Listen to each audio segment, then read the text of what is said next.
MRPS వ్యవస్థాపకులు ఊసిరిపాటి బ్రహ్మయ్య మాదిగ ఆధ్వర్యంలో ఉమ్మడి జిల్లాల పర్యటనలో భాగంగా పల్నాడు జిల్లా నరసరావుపేటలోని స్థానిక షాదిఖాన్లో ఎంఆర్పీఎస్ జిల్లా సమావేశం నిర్వహించారు. ఈ సమావేశంలో ఎంఆర్పీఎస్ జాతీయ రాష్ట్ర జిల్లా స్థాయి నాయకులు పాల్గొని సంస్థ బలోపేతం, మాదిగల సమస్యలు, రిజర్వేషన్ల సాధన కోసం చేపట్టాల్సిన కార్యాచరణపై చర్చించినట్లు తెలిపారు. సమావేశంలో ఎంఆర్పీఎస్ పల్నాడు జిల్లా అధ్యక్షులు గుండాల నగేష్ మాదిగ, జాతీయ కోర్ కమిటీ సభ్యులు గుండాల ఆనంద్ మాదిగ, జాతీయ అధికార ప్రతినిధి ఉన్నం ధర్మారావు మాదిగ, జాతీయ కార్యదర్శి రెడ్డిబోయిన ప్రసన్న కుమార్ మాదిగ, రాష్ట్ర వర్కింగ్ ప్రెసిడెంట్ ఏటుకూరి విజయ్ కుమార్ మాదిగ, పలువురు నియోజకవర్గ మండల స్థాయి నాయకులు పాల్గొన్నారు. మాదిగల హక్కులు, సామాజిక న్యాయం, రిజర్వేషన్ల సాధన కోసం ఐక్యంగా ముందుకు సాగాలని నాయకులు పిలుపునిచ్చారు.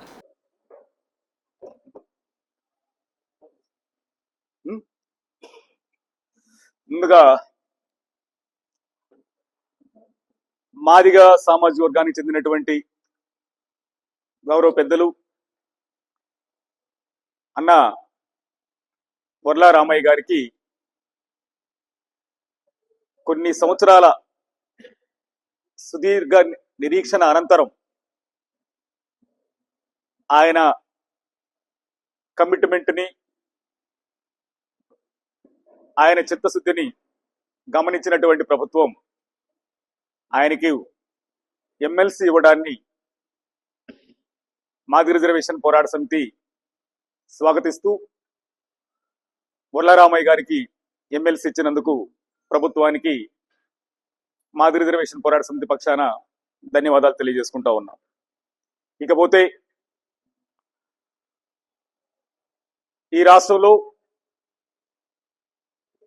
జరుగుతున్నటువంటి పరిణామాలను, ఈ రాష్ట్రంలో దళితులు ఎదుర్కొంటున్నటువంటి సమస్యలను, దళితులు అనుభవిస్తున్నటువంటి బాధలను కూడా రాష్ట్ర ప్రభుత్వం దృష్టికి తీసుకెళ్లాల్సిన అవసరం ఉందని మేము భావిస్తా ఉన్నాం. మా కులానికి ఎమ్మెల్సీ ఇచ్చినందుకు సంతోషమే, కానీ అదేవిధంగా ఈరోజు ఆంధ్రప్రదేశ్లో ఉండబడినటువంటి యావత్తు దళిత జాతులు మొత్తం కూడా అనేక రకాల ఆవేదనలు గురవుతున్న విషయాన్ని కూడా మేము ప్రభుత్వ దృష్టికి తీసుకెళ్దలుచుకున్నాం. అందులో ప్రధానంగా ఈ రాష్ట్ర ప్రభుత్వాన్ని మేము సూటిగా కొన్ని విషయాలను అడగదలుచుకున్నాం. ఒకటి, దేవతల రాజధానిగా నిర్మితమవుతున్న అమరావతిలో దళితులు ఎక్కడ? 2, ఈ రాష్ట్రంలో దళితులకు రక్షణ ఎక్కడ? 3, దళిత సంక్షేమం ఎక్కడ? 4, ఎస్సీ ఎస్టీ సప్లాన్ నిధులు ఎక్కడ? 5, దళిత క్రైస్తవులకు రిజర్వేషన్లు ఎక్కడ? 6, అసలు భారత రాజ్యాంగ అమలు ఎక్కడ ఆంధ్రప్రదేశ్లో? రాష్ట్ర ప్రభుత్వం ఈ 6 అంశాల మీద ఆలోచన చేయాల్సిన అవసరం ఉందని చెప్పని నేను తెలియజేస్తా ఉన్నాం. ఈ 6 అంశాలని రాష్ట్ర ప్రభుత్వం దృష్టికి తీసుకెళ్లడం కోసం సెప్టెంబర్ 10వ తారీఖున విజయవాడ ధర్నా చౌక్ కేంద్రంగా శాంతియుతంగా, ప్రజాస్వామ్యబద్ధంగా ధర్నా కార్యక్రమాన్ని నిర్వహించడానికి కూడా సిద్ధపడుతూ ఆ ధర్నా కార్యక్రమాన్ని జయప్రదం చేయడం కోసం రాష్ట్ర పర్యటనలో భాగంగా ఈరోజు ఉమ్మడి గుంటూరు జిల్లా ఎంఆర్పీఎస్ కార్యకర్తల సమావేశాన్ని పల్నాడు జిల్లాలో నరసరావుపేట పట్టణంలో ఏర్పాటు చేసుకున్న విషయాన్ని మీకు గుర్తు చేస్తా ఉన్నాం. పెద్దలారా, ఈ 6 అంశాలు ఈ రోజు రాష్ట్రంలో దళితులు ఎదుర్కొంటున్నటువంటి ప్రధాన అంశాలు. ఎంతో ప్రతిష్టాత్మకంగా నిర్మితమవుతున్నటువంటి రాజధానిలో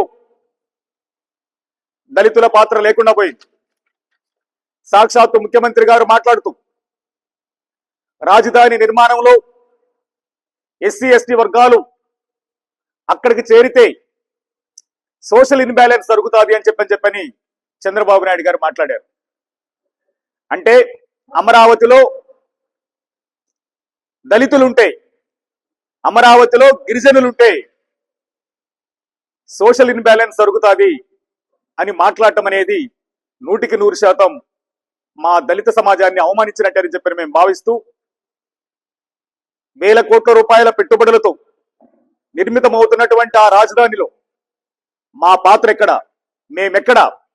ఆ నిర్మితమవుతున్నటువంటి వేలాది కోట్ల రూపాయలతో నిర్మితమవుతున్నటువంటి రాజధానికి వస్తున్నటువంటి కోట్లాది రూపాయల డబ్బుల్లో కట్టేటప్పుడు, తిరిగి చెల్లించేటప్పుడు ఈ రాష్ట్రంలో 18% ఉండబడినటువంటి మా ఎస్సీలు, 6% ఉండబడిన మా ఎస్టీలు పన్నుల పేరు మీద మేము కట్టే డబ్బు మళ్ళీ తిరిగి చెల్లించడానికి అవకాశం లేదా? వస్తున్నటువంటి అప్పుల్లో తిరిగి కట్టే దగ్గర మా భాగస్వామ్యం ఉన్నప్పుడు వస్తున్నటువంటి ఆస్తుల్లో కూడా మా భాగస్వామ్యం ఉండాల్సిన అవసరం ఉంది. మా దళితుల పాత్రని నిర్దేశించాల్సిన అవసరం ఉందని కూడా ఇస్తున్నాగా రాష్ట్ర ప్రభుత్వాన్ని స్పష్టంగా తెలియజేస్తా ఉన్నాం. ఇకపోతే దళితులకు రక్షణ లేకుండా పోయి ఏ ప్రభుత్వం వచ్చినా, గత ప్రభుత్వమైనా ఈ ప్రభుత్వమైనా ఎప్పటి నుంచి చూసుకున్నా దాదాపు 40 సంవత్సరాల నుంచి చూసుకుంటే కారంచేడు, చుండూరు, నీరుకొండ, వేంపేట, లక్ష్మీపేట అనేక సంఘటనలు చూసుకున్నా కూడా అగ్రవర్ణాలు ఆయా రాజకీయ పార్టీల అధికారంలోకి వచ్చినప్పుడు తెలుగుదేశం వచ్చినా, కాంగ్రెస్ వచ్చినా, వైసీపీ వచ్చినా ఆ పేదల మీదే దాడులు జరుగుతున్నాయి. అదేవిధంగా ప్రధానంగా ఈ రోజు ఆంధ్రప్రదేశ్ లో కూటమి ప్రభుత్వంలో వచ్చి 2 సంవత్సరాల కాలంలో 23 హత్యలు జరిగినాయి. 23 హత్యలు జరిగినాయి. 23 హత్యల్లో 22 మంది మాదిగలు ఒక్క మాల. 22 మంది మాదిగలు ఒక్క మాల. అనంతపురం జిల్లాలో మా దళితులకు రక్షణ లేదనడానికి అనంతపురం జిల్లాలో 14 సంవత్సరాల బాలికని 14 మంది యువకులు 14 రోజుల పాటు అత్యాచారం చేస్తే ఆ అత్యాచారం చేసినటువంటి నిందితులను తప్పించే ప్రయత్నం ఈ రోజు ప్రభుత్వం చేసి మా రక్షణ కరువయ్యే విధంగా చేసింది. పక్కనే ఉండబడిన కర్నూలు జిల్లాలో ఎంఆర్పీఎస్ నాయకులు చెప్పగిరి లక్ష్మీనారాయణ దగ్గర నుంచి మొదలుకుంటే సంజీవరావు తర్వాత టిఎం రమేష్ మాదిగతో మొదలుకుంటే కర్నూలు జిల్లాలో మందు తాగడానికి వాటర్ బాటిల్ తీసుకురాలేదని చెప్పని మనోహర్ అని యువకుడు చెప్పిన విషయాన్ని కూడా మేము గుర్తు చేస్తా ఉన్నాం. వీటితో పాటు కడప జిల్లాల్లో జంట హత్యలు జరిగినాయి. ఓ బీసీ కులానికి సంబంధించిన అమ్మాయిను, లేదా అగ్ర కులానికి సంబంధించిన అమ్మాయిను మా ఎస్సీ యువకులు ప్రేమించారని చెప్పని ఇద్దరు యువకుల్ని హత్య చేసిన సందర్భం అక్కడ కనపడతా ఉంది. వాటితో పాటు మన గుంటూరు కేంద్రంలో అమరావతి కోతవేడు దూరంలో ఉండబడినటువంటి గుంటూరు కేంద్రంలో ఆడవారిని నగ్నంగా ఊరేగించేటువంటి దౌర్భాగ్య స్థితి ఈ రోజు ఇక్కడ కనపడతా ఉంది. వీటితో పాటు రాజధాని ఏదైతే ఉందో, విజయవాడ కేంద్రం ఏదైతే ఉందో, విజయవాడలో సాయికృష్ణ మరణం అనుకుంటే అదే విధంగా మా సోదరుడు కాంతి కుమారు ఆత్మహత్య కూడా ఉదంతం కూడా మన కళ్ళ ముందు కనపడతా ఉంది. అదే విధంగా తూర్పుగోదావరి జిల్లా రావులపాలెంలో కూడా దళిత యువకుడిని కొట్టి చంపిన విషయం కూడా కనబడతా ఉంది. అంటే ఒక్కసారి చూసుకుంటే అటు రాయలసీమ నుంచి మొదలుకుంటే ఉత్తరాంధ్ర వరకు, కోస్తాంధ్ర వరకు అన్ని జిల్లాలలో దాడులు జరుగుతున్నాయి, హత్యలు జరుగుతున్నాయి, అత్యాచారాలు జరుగుతున్నాయంటే అది 100% దళితుల మీద జరుగుతుంది. ఈ రాష్ట్ర ప్రభుత్వంలో దళితులకు రక్షణ కరువైందన్న విషయం స్పష్టంగా అర్థమవుతున్న విషయం కూడా మీకు తెలియజేస్తా ఉన్నాం. ఇకపోతే దళిత సంక్షేమం గత ప్రభుత్వం 3 కార్పొరేషన్లు చేసింది, రూపాయి డబ్బులు ఇవ్వాల. ఈ ప్రభుత్వం 3 కార్పొరేషన్లు చేసింది, రూపాయి డబ్బులు ఇవ్వాల. కార్పొరేషన్ల పేరుకు నిలబడ్డాయి. మాది కార్పొరేషన్, మాల కార్పొరేషన్, ఢిల్లీ కార్పొరేషన్. ఆ మాది కార్పొరేషన్ నుంచి, మాల కార్పొరేషన్ నుంచి ఏ మాల యువకుడికైనా, ఏ మాదిగ యువకుడికైనా, లేదా రెల్లి యువకుడికి సంబంధించినోడైనా, డక్కల కులానికి సంబంధించినోడికైనా ఒక లోన్ వచ్చిందా, ఒక సంక్షేమ పథకం వచ్చిందా అంటే సంక్షేమ పథకాలు లేవు. సంక్షేమ పథకాలు లేకుండా కార్పొరేషన్లు ఉన్నాయి. ఆ కార్పొరేషన్ల మీద సీట్లు ఖాళీగా ఉన్నాయి. అంటే దళిత సంక్షేమాన్ని ఉట్టికెక్కించింది ఎవరు? దళిత సంక్షేమాన్ని లేకుండా చేసింది ఎవరు? ఆ సమాధానం చెప్పాల్సిన బాధ్యత ఈ రోజు రాష్ట్ర ప్రభుత్వానికి ఉందన్న విషయాన్ని కూడా మేము స్పష్టంగా చేస్తా ఉన్నాం.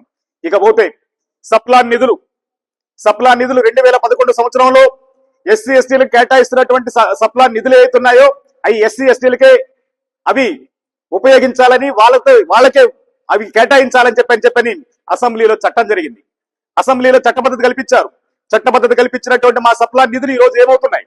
ఉదాహరణకి 2012 నుంచి చూసుకున్న సప్లాన్ చట్టమైనప్పుడు 2012లో ఈ రాష్ట్ర బడ్జెట్ 1,00,000 కోట్లు ఉందనుకుందాం. లేదు, ఈనాడు 2 లక్షల కోట్ల బడ్జెట్ ఉంది. 2 లక్షల కోట్ల బడ్జెట్ అంటే మా ఎస్సీలు 15% అనుకుంటే మా వాటా 30,000 కోట్లు, మా గిరిజనులు 6% అనుకుంటే వాళ్ళ వాటా 12,000 కోట్లు. అంటే దాదాపు సంవత్సరానికి 42,000 కోట్లు. 42,000 × 15